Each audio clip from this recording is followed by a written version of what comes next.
O presidente Lula foi citado em uma ação que envolve um possível favorecimento da Odebrecht no setor petroquímico. A gente chama do Rio de Janeiro, nosso repórter Rodrigo Viga. Viga, bem-vindo. Qual é o envolvimento de Lula nesse caso, hein? Bom dia para você, Tiago, para o nosso ouvinte, espectador internauta da Jovem Pan. Olha, Tiago, é uma história comprida que eu vou tentar resumir rapidamente aqui para o nosso ouvinte, espectador internauta da Jovem Pan.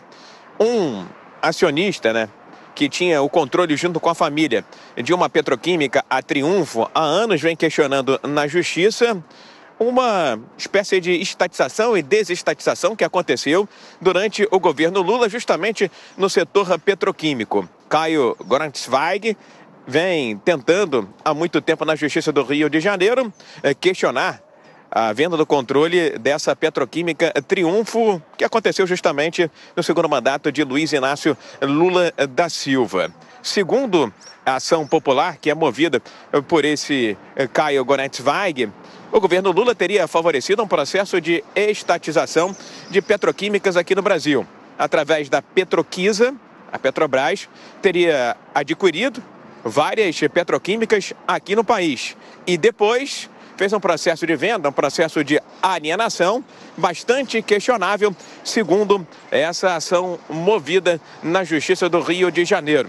O juiz da 16ª Vara Federal aqui do Rio de Janeiro, Vilney Magno Silva, está pedindo explicações ao presidente da República, Luiz Inácio Lula da Silva, nesse processo de compra de ativos no setor petroquímico e depois venda, alienação desses ativos, tudo isso acontecendo no governo anterior do ex-presidente da República. Meu caro Tiago, ouvinte, espectadores internautas da Jovem Pan, na avaliação dessa ação movida na Justiça, houve um claro favorecimento justamente à construtora Odebrecht, que detém o controle daquela que a gente vem falando há muito tempo aqui no microfone da Jovem Pan, a petroquímica Braskem. Ou seja, a Petrobras, via Petroquisa, teria comprado ativos na área petroquímica, feito depois a venda desses ativos, mas acabou favorecendo a Braskem. Há de se lembrar que a Petrobras tem uma participação societária extremamente significativa na Braskem, mais de 1/3, e várias ofertas têm sido apresentadas aí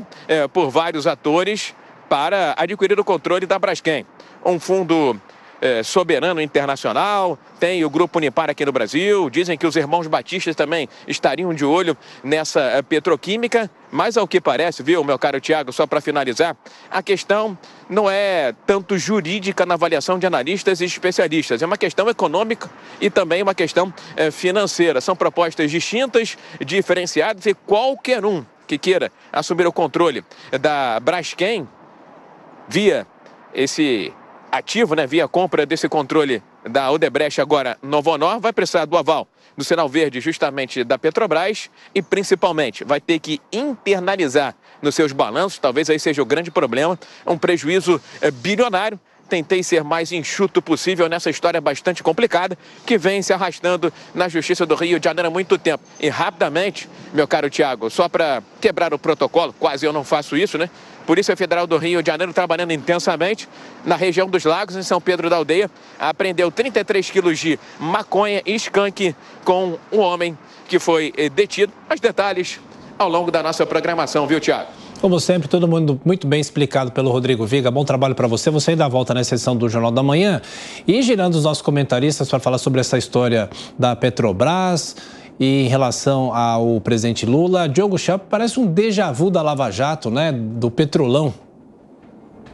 Exatamente, né? Coisas que aconteceram aparentemente muitos anos atrás, mas que merecem uma atenção, até porque Lula está novamente no governo, estava novamente no Palácio do Planalto, e é possível, né, que todas essas relações que a gente viu entre poder e setores empresariais específicos, com muita influência junto aos tomadores de decisão, tudo isso pode se repetir, né? Então é preciso lembrar que as estruturas políticas que a gente tem no Brasil, que inclusive favorecem esse tipo de favorecimento, favorecem negócios escusos, utilização de estatal aparentemente com propósitos não muito bem esclarecidos, tudo isso ainda existe e é preciso sempre ter um olhar vigilante para tudo isso.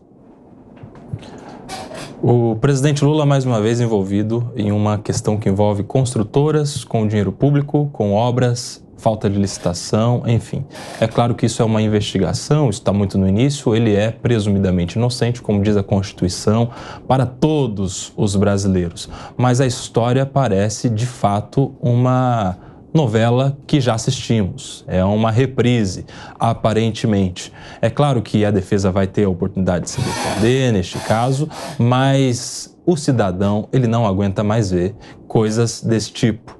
Governantes relacionados com mega empresários, com dinheiro público, com obras, com dinheiro que deveria ser destinado à saúde, educação, a saneamento básico, que nós não temos no Brasil. Então isso já gera um descrédito muito grande a respeito dos nossos governantes com a opinião pública. Infelizmente, isso não foi devidamente reproduzido nas urnas, mas a história é velha, tomara que o final seja diferente. Em 30 segundos, Schelp, o presidente pode ter algum problema na justiça em relação a isso? É difícil dizer, não Sim. é? Porque a história ali se deve basicamente a um caminho muito estranho, né? Que é a compra, né, a privatização, a estatização e depois privatização. Isso, para chegar no presidente pessoalmente, realmente é algo bastante complicado.